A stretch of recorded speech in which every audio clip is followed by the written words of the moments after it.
জুলাই গণঅভ্যুত্থান স্মৃতি জাদুঘর হবে ভবিষ্যৎ প্রজন্মের কাছে পূর্বসূরিদের সাহসিকতা আর বিতাড়িত ফ্যাসিস্টের মুখোশ উন্মোচনের প্ল্যাটফর্ম।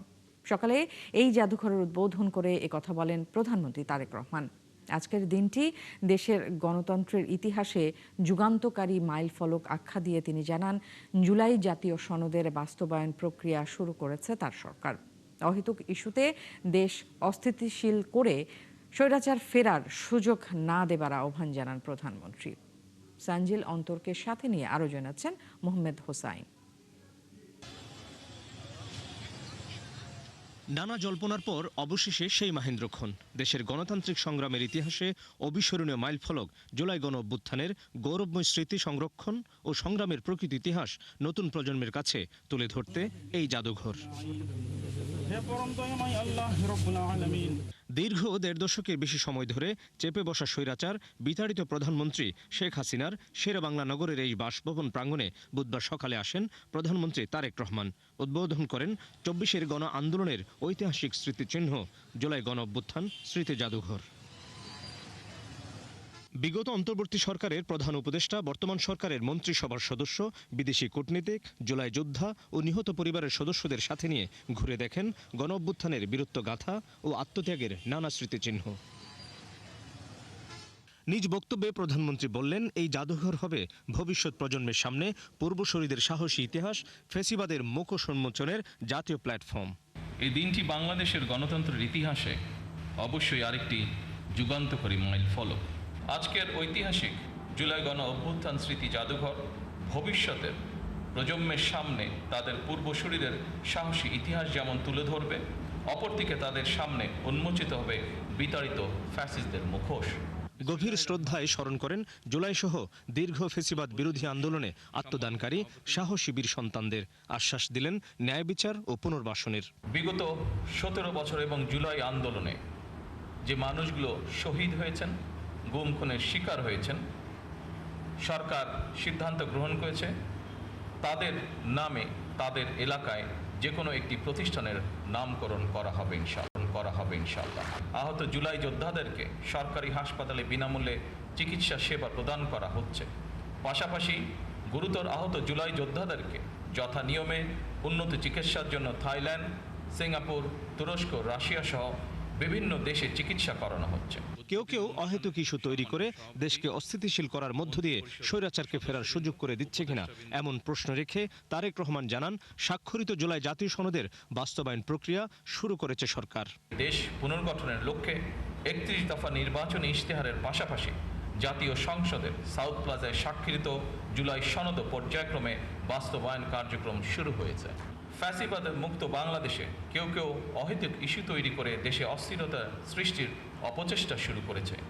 এসব পরিস্থিতি তৈরি করে তারা নিজেদের অজান্তেই পতিত পরাজিত পলাতক স্বৈরাচারের পুনরুত্থানের পথ সুগম করছে কিনা সেটি মনে হয় ভেবে দেখা প্রয়োজন আমাদের। বাংলাদেশ কখনো তাবেদারি রাষ্ট্রে পরিণত হবে না, এমন অঙ্গীকারও করেন প্রধানমন্ত্রী তারেক রহমান। এই বাংলাদেশ আর কখনোই তাবেদারি রাষ্ট্রে পরিণত হবে না ইনশাআল্লাহ। ফ্যাসিবাদী শাসনের অবসান এবং একটি নতুন বাংলাদেশের প্রত্যাশায় ২০২৪-এর গণ অভ্যুত্থানে শাসকের বুলেটের সামনে বুক পেতে দিয়েছিল এদেশের ছাত্র জনতা, প্রাণ দিয়েছিল প্রায় ১৪০০ মানুষ। জুলাইয়ের সেই দগদগে ক্ষত আর রক্তাক্ত স্মৃতি বুকে নিয়ে আজ আনুষ্ঠানিক যাত্রা শুরু হলো জুলাই গণ অভ্যুত্থান স্মৃতি জাদুঘরের। কিন্তু যে স্বপ্নের জন্য এত প্রাণের বিসর্জন, সেই স্বপ্নের বাংলাদেশ কতটা গড়ে উঠেছে তার উত্তর দেবে সময়। তবে এই জাদুঘর বারবার মনে করিয়ে দেবে, এই পরিবর্তনের পেছনে আছে রক্ত, অশ্রু আর অগণিত মানুষের আত্মত্যাগ। মোহাম্মদ হোসাইন, ৭১, ঢাকা। সরকারের সার্বিক আচরণে আরেকটি বিপ্লব অনিবার্য হয়ে উঠেছে বলে হুঁশিয়ার করেছেন জামায়াতে ইসলামের আমির ডক্টর শফিকুর রহমান। ক্যাম্পাসগুলোতে ছাত্র, শিক্ষক সবাই আতঙ্কে আছেন দাবি করে তিনি বলেন, আক্রমণ হলে সবাইকে প্রতিরোধ গড়ে তুলতে হবে। গণভোটের রায় নিয়ে আপোষের জন্য চাপ দেওয়া হচ্ছে বলেও দাবি করেন বিরোধী দলীয় নেতা। আজ রাজধানীতে ১১ দলীয় ঐক্যের গণসমাবেশে তিনি এসব কথা বলেন। বিস্তারিত শাহিদুজ্জামান সাকিবের প্রতিবেদনে। জুলাই গণঅভ্যুত্থানের দ্বিতীয় বার্ষিকীতে রাজধানীর বাইতুল মোকাররমের দক্ষিণ গেইটে এই গণসমাবেশ করে ১১ দলীয় ঐক্য। সকাল থেকেই ছোট ছোট মিছিল ও বিভিন্ন দাবি সংবলিত ব্যানার ফেস্টুন নিয়ে সমাবেশস্থলে আসতে থাকেন জামায়াত, এনসিপি সহ জোটের নেতাকর্মীরা। বেলা বাড়ার সাথে সাথে ভরে যায় আশেপাশের এলাকা। সমাবেশে 11 দলীয় ঐক্যের নেতারা অভিযোগ করেন, অভ্যুত্থানের মাত্র 2 বছরের মাথায় বিভক্তির রাজনীতি শুরু করেছে সরকার। জুলাই সনদ নিয়ে কোনো গড়িমসি সহ্য করা হবে না। বক্তারা বলেন, জনগণের বিপক্ষে গিয়ে বর্তমান সরকার ক্ষমতায় থাকতে পারবে না। সরকার ক্ষমতা পেয়ে দেউলিয়া হয়ে গেছে বলেও অভিযোগ করেন 11 দলীয় ঐক্যের নেতারা। গণসমাবেশে প্রধান অতিথি হিসেবে যোগ দেন জামায়াতের আমির ও বিরোধী দলীয় নেতা ডাক্তার শফিকুর রহমান। এ সময় তিনি বলেন, বিতর্কিত কর্মকাণ্ডে জাতির সামনে নিজেদেরকে প্রতারক হিসেবে প্রমাণ করেছে সরকার। যারা জীবন দিয়েছে তাদেরকে রাষ্ট্রীয় খেতাবে ভূষিত করতে হবে। শহীদ পরিবারগুলোকে সম্মানের সাথে পুনর্বাসন করতে হবে। যারা আহত পঙ্গু হয়েছে তাদের সুচিকিৎসা নিশ্চিত করতে হবে। সেটা দেশে হোক কিংবা বিদেশে হোক, এটা হবে সর্বোচ্চ অগ্রাধিকার এবং তাদেরকেও সম্মানজনক পুনর্বাসনের ব্যবস্থা করে দিতে হবে। খুনিদেরকে, ফ্যাসিস্টদেরকে বিচারের আওতায় এনে তাদের শাস্তি নিশ্চিত করতে হবে। লক্ষণ ভালো না, একটাও দেখতে পাচ্ছি না। বাংলার জমিনে নতুন কোনো ফেসিবাদ সহ্য করা হবে না বলে হুঁশিয়ারি দেন বিরোধী দলীয় নেতা। শাহিদুজ্জামান সাকিব, ৭১, ঢাকা। জুলাইয়ের মাধ্যমে দীর্ঘ সময়ের ফ্যাসিবাদী শাসন থেকে দেশ মুক্ত হয়েছে এবং গণতন্ত্রের উত্তরণের পথ তৈরি হয়েছে, এমন মন্তব্য করেছেন মুক্তিযুদ্ধ বিষয়ক মন্ত্রী অ্যাডভোকেট আহমেদ আজম খান। সকালে জুলাই গণঅভ্যুত্থানের 2 বছর পূর্তিতে শহীদদের স্মরণে শাহবাগে জুলাই স্মৃতিস্তম্ভে শ্রদ্ধা নিবেদন শেষে তিনি কথা বলেন। এ সময় প্রতিমন্ত্রী ইশরাক হোসেন হুঁশিয়ারি দিয়ে বলেন, ফ্যাসিবাদী শক্তি ফিরে আসার চেষ্টা করলে তা প্রতিহত করা হবে। আরও জানাচ্ছেন সিফাত ফারুকী। একটি দুটি দিন করে 2 বছর কেটে গেছে, কিন্তু এখনো স্মৃতিতে অম্লান রক্তাক্ত সেই জুলাই। যেই দিনগুলোতে রাজপথে ছিল মানুষের ঢল, ছিল প্রতিবাদ আর প্রতিরোধ, সাথে ছিল স্বপ্নের বাংলাদেশ গড়ার তীব্র আকাঙ্ক্ষা। আর সেই দাবি আদায়ে দেশের মানুষ বেছে নিয়েছিলেন মৃত্যুর পথ। 2 বছর পর তাই দিনটিতে শহীদদের প্রতি শ্রদ্ধা জানিয়ে নতুন করে উচ্চারিত হলো তাদের আত্মত্যাগের কথা। সকালে শাহবাগের জুলাই স্মৃতিস্তম্ভে শহীদদের শ্রদ্ধা জানিয়ে মুক্তিযুদ্ধ বিষয়ক মন্ত্রী অ্যাডভোকেট আহমেদ আজম খান বলেন, জুলাই আন্দোলনে ভূমিকা রাখা সব পক্ষকে ঐক্যবদ্ধভাবে দেশ গড়তে হবে। জুলাই গণঅভ্যুত্থানের চেতনায় আমরা জুলাই সনদকে বাস্তবায়ন করব।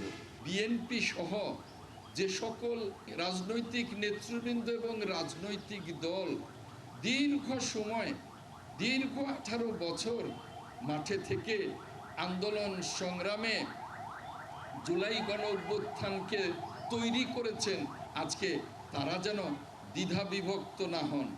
এ সময় মুক্তিযুদ্ধ প্রতিমন্ত্রী ইশরাক হোসেন বলেন, নির্বাচিত সরকারকে নিয়ে যারা চক্রান্ত করছে এবং দেশকে অস্থিতিশীল করার চেষ্টা করছে তাদের মোকাবেলা করা হবে।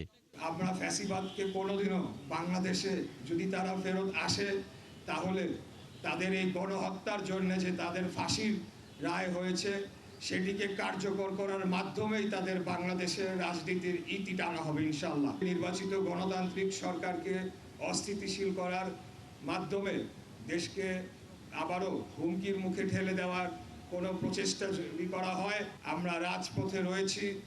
জুলাই শুধু একটি আন্দোলন নয়, এটি বাংলার ইতিহাসে স্থান করে নেয়া একটি প্রজন্মের স্মৃতি। তাই আয়োজন শেষ হলেও শহীদদের আত্মত্যাগের স্মৃতিকে ধারণ করে একটি বৈষম্যহীন, গণতান্ত্রিক ও মানবিক বাংলাদেশ গড়ার প্রত্যয়ই এখন সবার সামনে। সিফাত ফারুকী, ৭১, ঢাকা। এদিকে বিভিন্ন জেলায় বিজয় মিছিল, শহীদদের প্রতি শ্রদ্ধা নিবেদন, জুলাই যোদ্ধাদের প্রতি সংবর্ধনা সহ নানা আয়োজনে পালিত হচ্ছে জুলাই গণঅভ্যুত্থান দিবস। দিবসটি উপলক্ষে কোথাও কোথাও আয়োজন করা হয়েছে আলোচনা সভা। এছাড়া বিভিন্ন স্থানে জুলাই শহীদ পরিবার এবং যোদ্ধাদের সংবর্ধনা দিচ্ছে জেলা প্রশাসন। সহকর্মীদের তথ্য, ছবিতে প্রতিবেদন। রংপুরে যথাযথ মর্যাদায় পালিত হচ্ছে জুলাই গণঅভ্যুত্থান দিবস। দিবসটি উপলক্ষে বুধবার সকালে বৃষ্টি উপেক্ষা করে নগরীর জুলাই স্মৃতিস্তম্ভে ঢল নামে সর্বস্তরের মানুষের। শহীদদের প্রতি শ্রদ্ধা জানান প্রশাসনের কর্মকর্তা সহ বিভিন্ন রাজনৈতিক, সামাজিক ও সাংস্কৃতিক সংগঠনের কর্মীরা। বর্তমান যে প্রজন্মের চাহিদা বাংলাদেশ একটা গণতান্ত্রিক থাক, মানুষের অধিকার নিশ্চিত হোক। এই স্বৈরাচার সরকারের পতনের বিনিময় হাজারো হাজারো ভাই বোন গুম খুন থেকে তারা মুক্তি পেয়েছে। বরিশালী দিবসটি উপলক্ষে নগরীর আমতলা মোড়ে জুলাই স্মৃতি স্তম্ভে ফুল দিয়ে শ্রদ্ধা জানান তথ্য ও সম্প্রচার মন্ত্রী জহিরউদ্দিন স্বপন। এ সময় তিনি বলেন, শহীদদের মর্যাদা প্রতিষ্ঠায় সরকার দৃঢ় প্রতিজ্ঞ।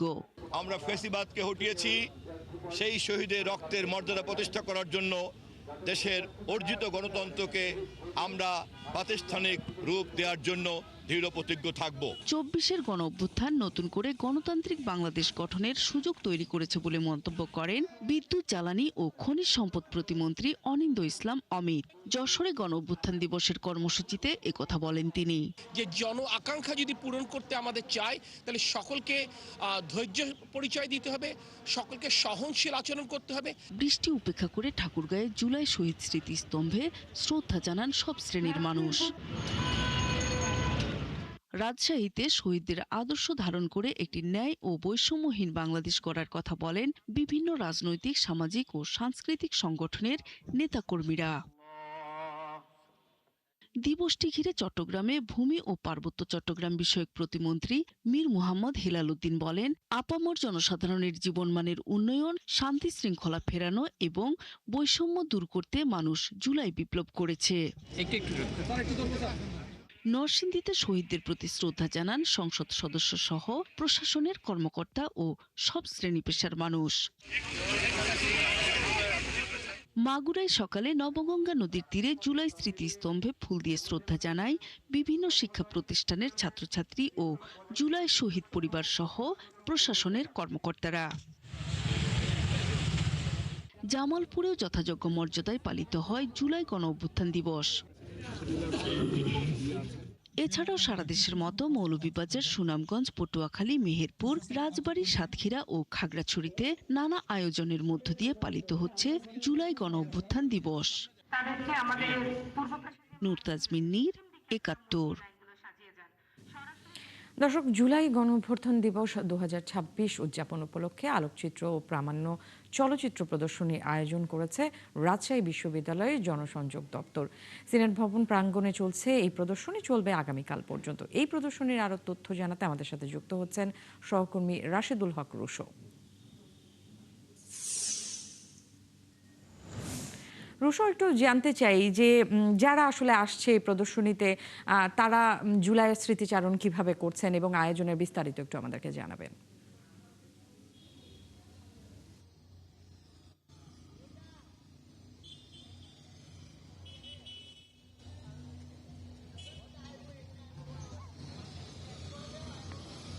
ন্যান্সি, আপনি যেমনটি বলছিলেন যে রাজশাহী বিশ্ববিদ্যালয় যে সিনেট ভবন চত্বর আছে, এখানেই এই জুলাই গণ অভ্যুত্থান দিবস ২০২৬ উপলক্ষে যে আলোকচিত্র ও প্রামাণ্য চলচ্চিত্র প্রদর্শনী ২ দিন ব্যাপী এটি অনুষ্ঠিত হচ্ছে। এখানে মূলত দুটি ভাগে ভাগ হয়েছে অনুষ্ঠানটি। একটি আলোকচিত্র প্রদর্শনীর ব্যবস্থা করা হয়েছে, পাশেই এখানে প্রামাণ্য চলচ্চিত্র দেখানো হচ্ছে এবং প্রামাণ্য চলচ্চিত্রে মূলত যেই জুলাই মাস জুড়ে যে শিক্ষার্থী এবং গণমানুষের যে আন্দোলন, সেই আন্দোলনের সময়কারগুলো, যে আন্দোলনের দিনগুলো আসলে এখানে যে বিভিন্ন গণমাধ্যমে বা মোবাইলে ধারণ করা যে চলচ্চিত্র, সেগুলো প্রদর্শন করা হচ্ছে। এর পাশাপাশি সেই সময় রাজশাহী বিশ্ববিদ্যালয়ের যে ছাত্র শিক্ষকদের ভূমিকা, সেটিও কিন্তু এখানে চিত্রের মাধ্যমে সেটি তুলে ধরা হয়েছে।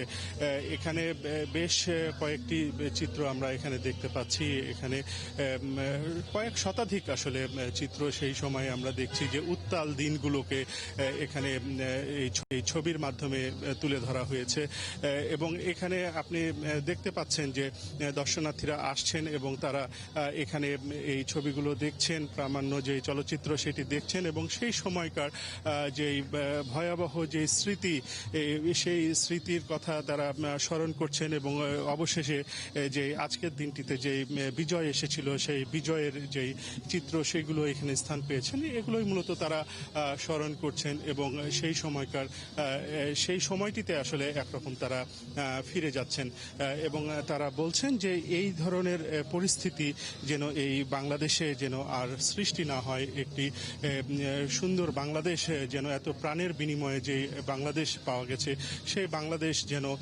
সুন্দরভাবে আগামী দিনগুলোতে পরিচালিত হয়, সেই প্রত্যাশাই কিন্তু তারা রাখছেন। আমরা এখানে কয়েকজন দর্শনার্থী আছে, আমরা একটু তাদের সাথে একটু কথা বলে নিতে চাই। আমরা সরাসরি সম্প্রচারে আছি। এই যে প্রদর্শনীর ব্যবস্থা করেছে রাজশাহী বিশ্ববিদ্যালয়, এটি আপনাদের কাছে কেমন লাগছে? আসলে দিন দিন যত এগোচ্ছে আমরা এই জিনিসটা থেকে সরে যাচ্ছি যে আমরা স্বৈরাচারের সাথে কি ফেস করছিলাম। তো এই জিনিসটা আমাদেরকে এই জিনিসটা দেখায় যে না, ঠিক আছে, আমরা কি থেকে আসছি, কি আমরা ফেস করছি বা আমরা কাদের সাথে লড়াই করে আসছি এবং আমাদের নিজে।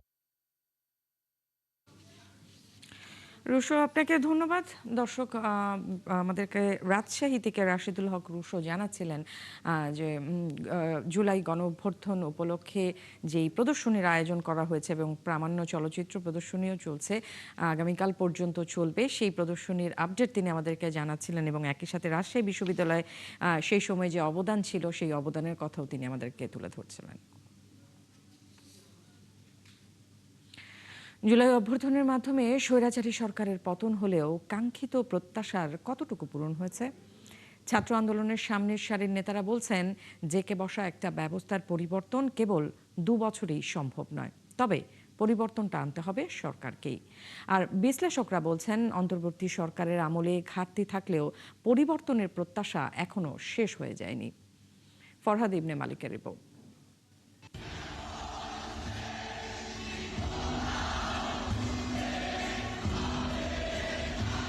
24 মাস আগের বর্ষা বিপ্লব বাঙালির রাজনৈতিক জীবনে যেন এক ফাগুনের গান।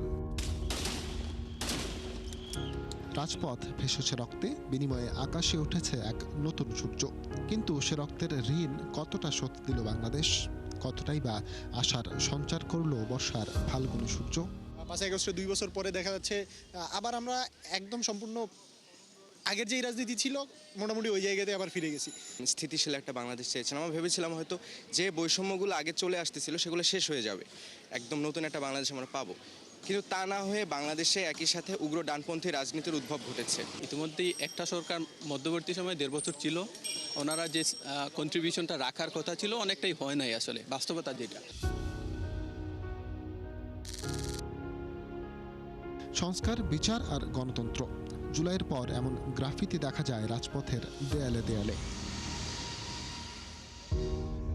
1 দশকের বেশি সময় পর 2026-এর ফেব্রুয়ারিতে একটি অবাধ ও সুষ্ঠু নির্বাচন হয় বাংলাদেশে। 17 বছর পর ক্ষমতায় আসে বিএনপি। প্রথমবারের মতো বিরোধী দলের আসনে জামায়াত ইসলামী আর দল গঠন করেই সংসদে তরুণদের দল এনসিপি। প্রাথমিকভাবে এটিকেই আবার গণতন্ত্রের পথে যাত্রা শুরু বলে মনে করছেন জুলাইয়ের ছাত্র নেতারা। বাংলাদেশে 16 বছরের যেই স্বৈরতান্ত্রিক ফ্যাসিবাদী একটা সরকার চেপে বসেছিল, যার বিরুদ্ধে অনেকেই আন্দোলন করতেছিল গত 16 বছর ধরে, রাজনৈতিক সামাজিক, কিন্তু সফল হচ্ছিল না।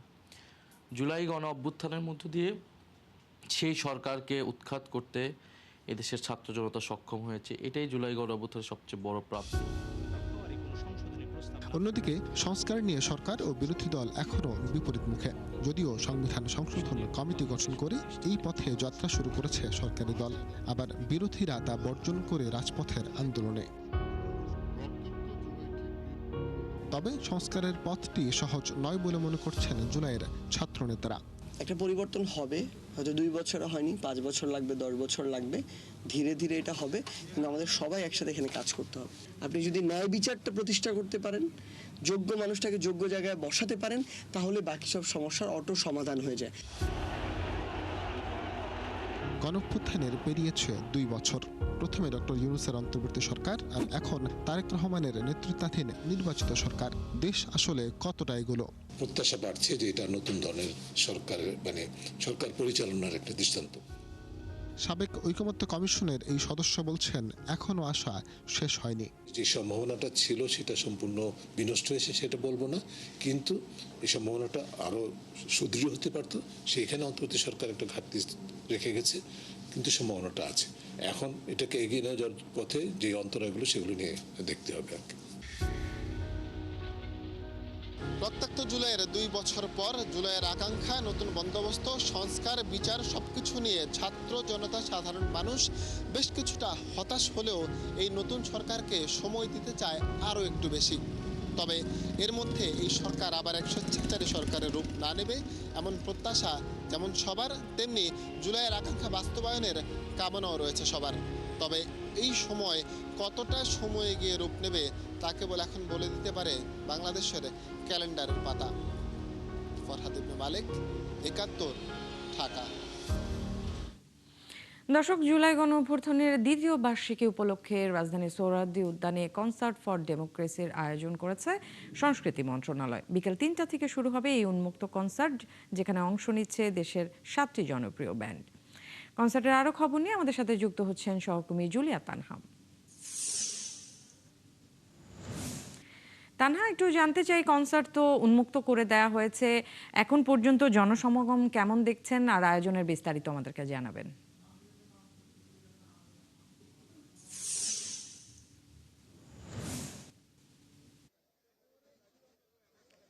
ন্যান্সি, আপনি যেমনটি বললেন যে জুলাই গণ অভ্যুত্থানের দ্বিতীয় বার্ষিকী উপলক্ষে সংস্কৃতি মন্ত্রণালয়ের উদ্যোগে এবং বাংলাদেশ শিল্পকলা একাডেমির তত্ত্বাবধানে একই সাথে বাংলাদেশ মিউজিক্যাল ব্যান্ডস অ্যাসোসিয়েশনের সহযোগিতায় আসলে এই মেগা আয়োজন কনসার্ট ফর ডেমোক্রেসির আয়োজন করা হয়েছে। এবং আমরা যতটুকু দেখেছি যে বেলা 1টা থেকে কিন্তু আসলে এই প্রবেশদ্বার সব দর্শকের জন্য উন্মুক্ত করে দেয়া হয়েছে এবং 3টায় এই কনসার্টটি আসলে উদ্বোধনের মধ্য দিয়ে শুরু হওয়ার কথা রয়েছে এবং সংস্কৃতি বিষয়ক মন্ত্রী নিতাই রায়চৌধুরী তিনি এই কনসার্টটি উদ্বোধন করবেন এবং এরপরেই আসলে মূল যে আয়োজন, অর্থাৎ একদম দেশের যে জনপ্রিয় 7টি ব্যান্ড, মাইলস, ওয়ারফেজ, লালন সহ 7টি ব্যান্ড, তারা তাদের আসলে দর্শকদের জন্য তাদের যেই পরিবেশনা রয়েছে, সঙ্গীত আয়োজন রয়েছে, সেটি তারা আসলে পরিবেশন করবেন। এবং আমরা এখন পর্যন্ত যতটুকু দেখেছি যে বেলা 1টা নাগাদ প্রবেশদ্বার উন্মুক্ত করে দেওয়ার পরও আসলে জনস্রোত বা সমুদ্র বলি যেটাকে, যে কনসার্টের জন্য যেমন আসলে মানুষ হওয়া দরকার আসলে ওই রকম উপস্থিতি আমাদের চোখে পড়েনি। এবং আরেকটি বিষয় জানিয়ে রাখি ন্যান্সি, যে আকাশের অবস্থাও যদি বলি, আবহাওয়ার অবস্থা, যে আকাশ এখন পর্যন্ত বেশ মেঘলা এবং একটি বৃষ্টি হওয়ার সম্ভাবনা রয়েছে।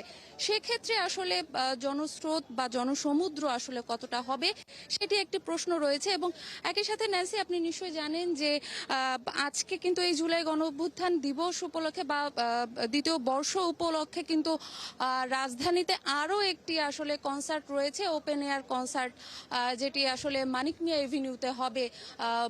সেখানেও কিন্তু আসলে দর্শকদের জন্য ওপেন রাখা হয়েছে, উন্মুক্ত রাখা হয়েছে। এবং আজকের এই কনসার্ট সোহরাওয়ার্দী উদ্যানে আমি আছি, এখানে কিন্তু দর্শকদের কোনো টিকিট লাগছে না এবং সর্বসাধারণের জন্য একেবারেই উন্মুক্ত এই কনসার্টে। এবং এখন পর্যন্ত আসলে ওই রকম দর্শক আমরা দেখিনি, তবে আয়োজকরা যেটি বলছেন এবং এখানকার আইন শৃঙ্খলা রক্ষাকারী বাহিনী যেটি বলছেন যে হয়তোবা বেলা বাড়ার সঙ্গে সঙ্গে 3টা এখনো বাজেনি, 3টা বাজার মধ্যে হয়তোবা জনস্রোত আর একটু বাড়বে, দর্শক উপস্থিতি আরো বাড়বে এবং আয়োজনের যেই নিরাপত্তার বিষয়টি আসলে একেবারে উল্লেখ না করলেই নয়।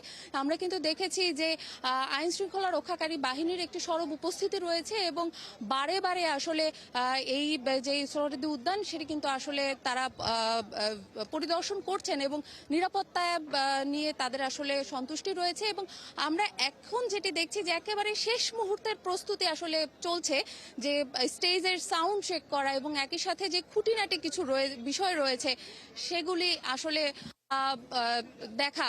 এবং ন্যান্সি, এই সোহরাওয়ার্দী উদ্যানে আসলে কনসার্ট ফর ডেমোক্রেসির আয়োজন নিয়ে আমার সোহরাওয়ার্দী উদ্যান থেকে এই ছিল সবশেষ ন্যান্সি। পরবর্তী সংবাদে হয়তো বা আরো কিছু তথ্য আপনাদেরকে দিতে পারবো। নিশ্চয়ই তানহা, আপনাকে ধন্যবাদ। তানহা আমাদেরকে আসলে জানাচ্ছিল যে সোহরাওয়ার্দী উদ্যানে 3টা থেকে শুরু হতে যাওয়া যেই কনসার্টের আয়োজন করা হয়েছে জুলাই গণ অভ্যুত্থানের দ্বিতীয় বার্ষিকী উপলক্ষে, সেই কনসার্টের আপডেট জানাচ্ছিল।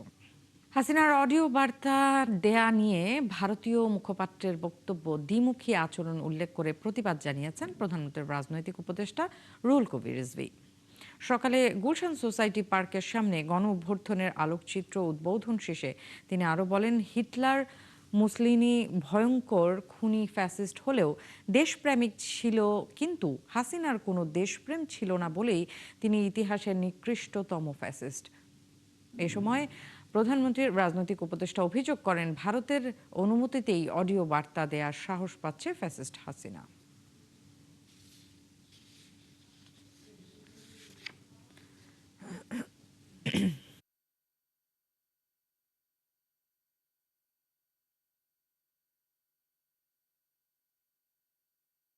পলাতক, ফাঁসির আসামি, যাবজ্জীবনের আসামি, তার সেখানে অধিকার আছে। অথচ একজন আইনজীবী, ব্রিটেনের একজন আইনজীবী, তিনি এসেছেন ন্যায়সঙ্গত একটি লড়াই করার জন্য। দেশের সাবেক প্রধানমন্ত্রী, এদেশের কোটি মানুষের সমাদৃত নেত্রী, তার আইনি লড়াই করার জন্য তাকে হাসিনা ঢুকতে দেয়নি বলে ভারত দিল্লিতে তাকে প্রেস কনফারেন্স করতে দেয়নি। আর আজকে শেখ হাসিনার জন্য আপনাদের এত মায়া, এত কান্না, এত ক্রোকোডাইল টিয়ার্স আপনাদের চোখ দিয়ে ঝরছে যে তাকে ভিডিও বার্তা না দিতে পারলেও অডিও বার্তা দেওয়ার সুযোগ দিচ্ছে। এটা ডাবল স্ট্যান্ডার্ড। জুলাই গণঅভ্যুত্থান দিবস উপলক্ষে ঢাকা বিশ্ববিদ্যালয়ে জুলাই স্মৃতিস্তম্ভের স্মৃতিপ্রস্তর করা হয়েছে। সকালে প্রশাসনিক ভবন সংলগ্ন মঞ্চ চত্বরে জুলাই স্মৃতিস্তম্ভের ভিত্তিপ্রস্তর করেন বিশ্ববিদ্যালয়ের উপাচার্য অধ্যাপক ডক্টর ABM ওবায়দুল ইসলাম। এ সময় তিনি বলেন, শহীদদের রক্তের বিনির্জিত নতুন বাংলাদেশে যেন আর কোনো স্বৈরাচার বা ফ্যাসিবাদের পুনরাবৃত্তি না হয়। বৈষম্যহীন, গণতান্ত্রিক ও ন্যায় ভিত্তিক রাষ্ট্র গঠনের প্রত্যয় জানান উপাচার্য। অনুষ্ঠানে আরও উপস্থিত ছিলেন ঢাকা বিশ্ববিদ্যালয়ের শিক্ষক, শিক্ষার্থী ও জুলাই গণঅভ্যুত্থানের শহীদ পরিবারের সদস্যরা। পরে টিএসসিতে এক আলোচনা সভায় শহীদ পরিবারের 5 সদস্যকে সম্মাননা দেওয়া হয়।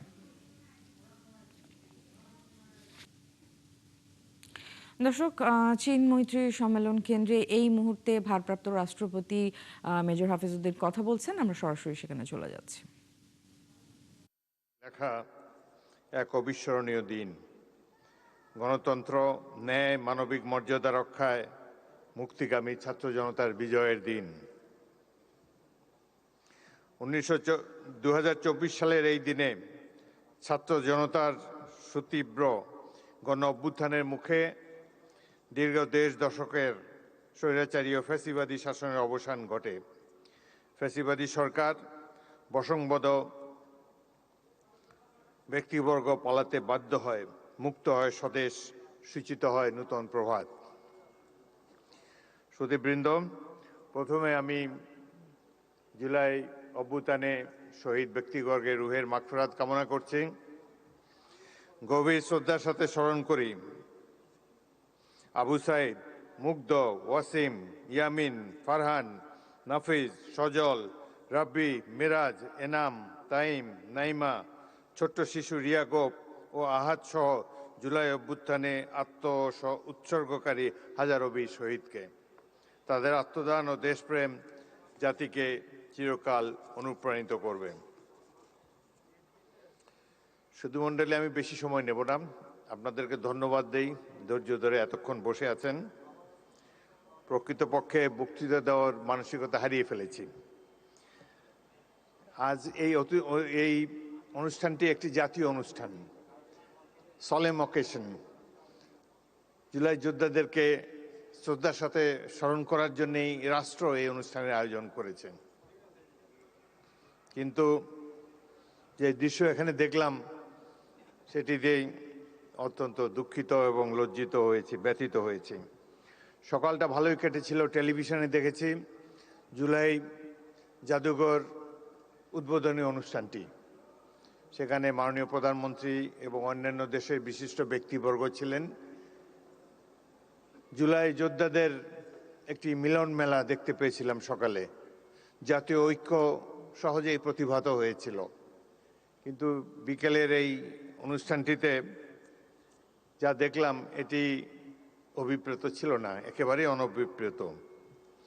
জাতীয় অনুষ্ঠানে আমরা তো জাতীয় ঐক্যের কোনো বহিঃপ্রকাশ দেখাতে পারলাম না। ভুল তো মানুষ করেই, নিশ্চয়ই এখানে ডকুমেন্টারিতে অনেক ভুল আছে। প্রথম ভুল আমি দেখেছি, সেখানে তো আবু সাঈদের ছবিই নাই। আবু সাঈদ এই বিপ্লবের প্রতিচ্ছবি, প্রতীক।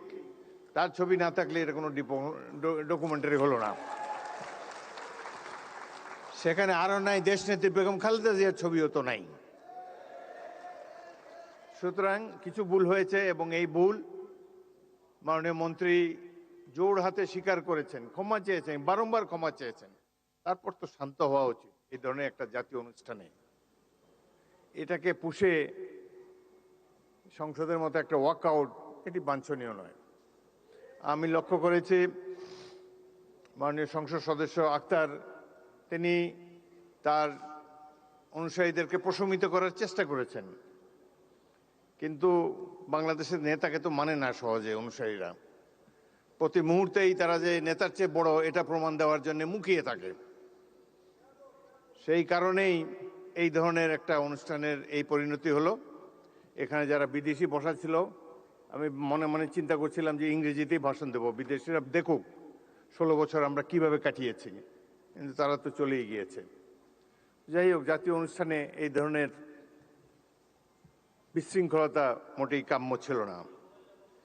ভাই, আমরা তো জনগণের ভোট নিয়ে এখানে এসেছি, জনগণের নির্বাচিত প্রতিনিধি আমরা, হাওয়ার থেকে উড়ে এসে বসি নাই এখানে।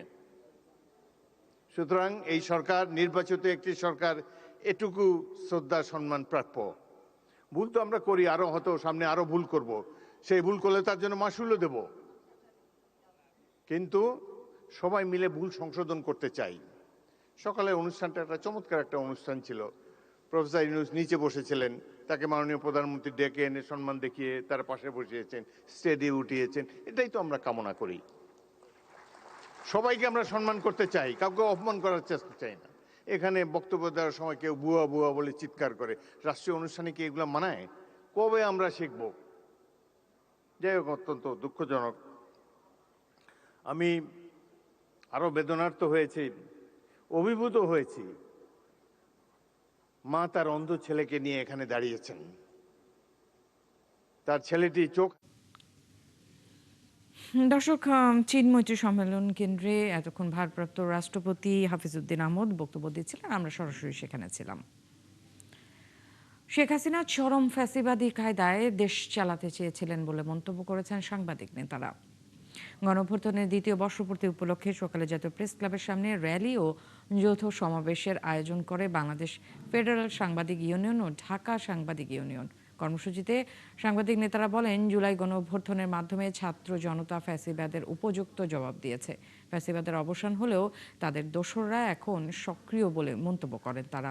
এই জুলাই গণহত্যার প্রধান হোতা শেখ হাসিনা সহ তার সহযোগীদের দ্রুত বিচারের আওতায় এনে ফাঁসির রায় কার্যকরের দাবি জানান সাংবাদিক নেতারা।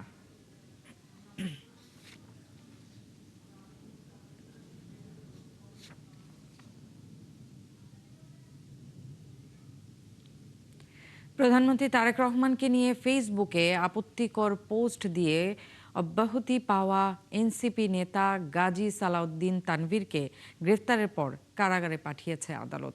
বুধবার ভোরে রাজধানী ঢাকার মণিপুরি পাড়া এলাকায় একটি আবাসিক ভবন থেকে তাকে গ্রেফতার করা হয়। পরে গাজী সালাউদ্দিন তানভীরকে বগুড়া চিফ জুডিশিয়াল ম্যাজিস্ট্রেট আদালতে তোলা হয়। সেখানে সদর আমলি আদালতের বিচারক ও senior judicial magistrate Mehedi Hasan তাকে কারাগারে পাঠানোর আদেশ দেন। কারাগারে নেয়ার পথে আদালত চত্বরে সরকারি আজিজুল হক কলেজ ছাত্রদল তার উপর ডিম ছুঁড়ে মারে। এর আগে প্রধানমন্ত্রী তারেক রহমানকে নিয়ে আপত্তিকর পোস্ট দেয়ায় বগুড়া সদর উপজেলা বিএনপির সভাপতি তানভীরের বিরুদ্ধে সাইবার সুরক্ষা আইনে মামলা করেন।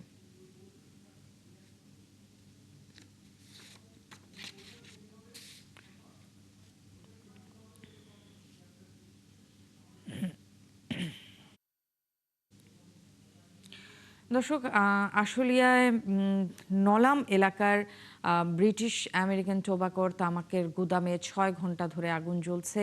ফায়ার সার্ভিস জানায় সকাল 8টার দিকে এই গোডাউনে আগুন ধরে যায়। পরে জিরাবো ফায়ার সার্ভিসের 3টি ইউনিট আগুন নিয়ন্ত্রণ শুরু করে। এক পর্যায়ে ডিইপিজেড ফায়ার সার্ভিস এবং ধামরাই ফায়ার সার্ভিসের 2টি সহ মোট 7টি ইউনিট আগুন নিয়ন্ত্রণে যোগ দেয়। এই মুহূর্তে সেখানে আছেন সহকর্মী জাহিদুল ইসলাম অনিক। অনেকে একটু জানতে চাই যে আগুনের এখনকার অবস্থা কি এবং কোনো হতাহত বা আটকে পড়ার কোনো আশঙ্কার কোনো তথ্য রয়েছে কিনা।